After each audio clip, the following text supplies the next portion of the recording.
ទៀតផងអញ្ចឹងយើងត្រូវគិតថាយើងសំណាងប៉ុណ្ណាដែលយើងមានម្ដាយយើងតែគាត់នៅជ្រុំចែកយើងគាត់ថារក្សាប្តីបាច់យើងតាំងពីតូចហើយគាត់ធ្វើមហូបឲ្យយើងតែក្តីស្រឡាញ់របស់គាត់ចូលទៅក្នុងមហូបនឹងទៀត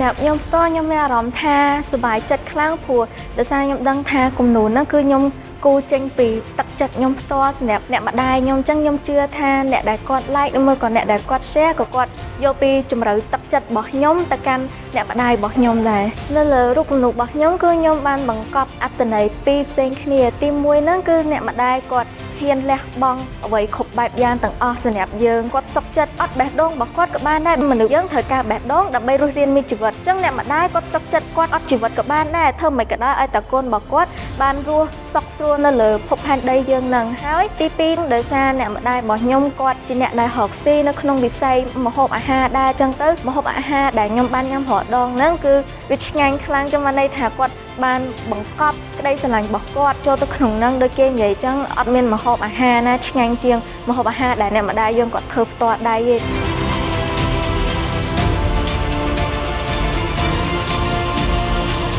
ចឹងរូបនឹងចង់បញ្ជាក់ពីសេចក្តីស្រឡាញ់របស់ម្ដាយដោយសារខ្ញុំចង់គូបិសាចនឹងតំណាងជាកូនដោយសារកូនគ្រប់គ្នាអត់មានណាគេមួយធ្លាប់ធ្វើឲ្យម្ដាយអត់សុបាយចិត្តទេហើយទោះជាខ្ញុំជាដើមខ្ញុំឌិចហឹងក្បាលដល់លោកគ្រូខ្ញុំអត់សូវស្ដាប់ប្រកបម៉ាក់ខ្ញុំហើយតែគាត់បដៅខ្ញុំម្ដងខ្ញុំទៅធ្វើនេះធ្វើនោះផ្សេងអញ្ចឹងរូបបិសាចនឹងខ្ញុំចង់និយាយពីភាពអាក្រក់របស់ខ្ញុំបានធ្វើឲ្យគាត់ឈឺចាប់ឲ្យគាត់យំឲ្យគាត់បាក់ចិត្តច្រើនដងហើយទោះបីជាខ្ញុំធ្វើឲ្យគាត់បាក់ចិត្តដល់ណាក៏ដោយក៏គាត់នៅតែចាត់ទុកខ្ញុំជាកូនម្នាក់ហើយគាត់តែងតែឃើញពីអ្វីដែលល្អរបស់ខ្ញុំដែលអ្នកផ្សេងតែគេមើលទៅគេគិតថាខ្ញុំអាក្រក់តែសម្រាប់គាត់គិតថាខ្ញុំជាកូនល្អរបស់គាត់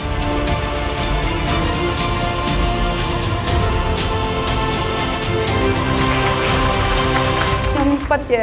ដឹងថាទំហំនៃក្តីស្រឡាញ់របស់ម៉ាក់ប៉ាទាំងអស់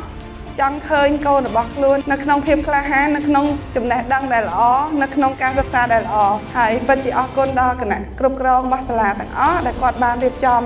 កម្មវិធីនេះឡើងដើម្បីឲ្យពួកយើងអាចឃើញពីស្នាដៃ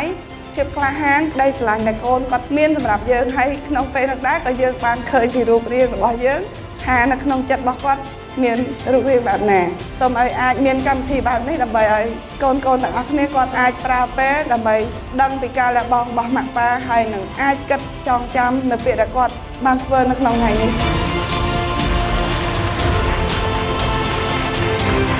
អរគុណម៉ាក់មែនតើដែលបានបង្កើតខ្ញុំមកនៅលោកនេះហើយឲ្យខ្ញុំធ្វើអ្វីសប្បាយជាច្រើនហើយផ្ដល់អ្វីគ្រប់យ៉ាងឲ្យខ្ញុំហើយខ្ញុំសូមជូនពរឲ្យម៉ាក់មានសុខភាពល្អហើយសូមឲ្យម៉ាក់និងកូនមានពេលវេលាច្រើនជាមួយគ្នាជាច្រើនខ្ញុំស្រឡាញ់ម៉ាក់ជាងគេខ្ញុំចង់បំផុសគំនិតទៅដល់យុវជនទាំងអស់ឲ្យចេះដឹងគុណម្ដាយព្រោះយើងដឹងស្រាប់ហើយយើងត្រូវតែហ៊ានទទួលស្គាល់ថាសូម្បីតែយើងក៏យើងអត់ហ៊ានលះបង់កម្លាំងកាយកម្លាំងផ្លូវចិត្តយើងដូចគាត់ដែរបើគាត់វិញទាំងកាយទាំងចិត្តទាំងដួងវិញ្ញាណអីគឺគាត់លះបង់អស់ហើយសម្រាប់យើងអញ្ចឹងខ្ញុំចង់ឲ្យយុវជនទាំងអស់ដឹងថាម្ដាយគ្រប់រូបគឺគាត់លះបង់អស់ហើយសម្រាប់យើងហើយសូមអរគុណម៉ាក់ដែលគាត់បានបង្កើតខ្ញុំមកលើពិភពលោកនេះបានប្រោះព្រំជីវិតឲ្យខ្ញុំគាត់បានលះបង់គ្រប់សពបែបយ៉ាងទាំងអស់មកដល់ខ្ញុំហើយទោះជាពេលខ្លះខ្ញុំធ្វើខុសឬមួយក៏ធ្វើអីដាក់គាត់មានអារម្មណ៍ថាគាត់រងសម្ពាធនឹងតែម្នាក់ឯងគឺគាត់សុខចិត្តធ្វើធម្មតាជាមួយយើងមានអារម្មណ៍ថាខ្ញុំសប្បាយចិត្តខ្លាំងដែលបានកើតជាកូនរបស់ម៉ាក់ខ្ញុំ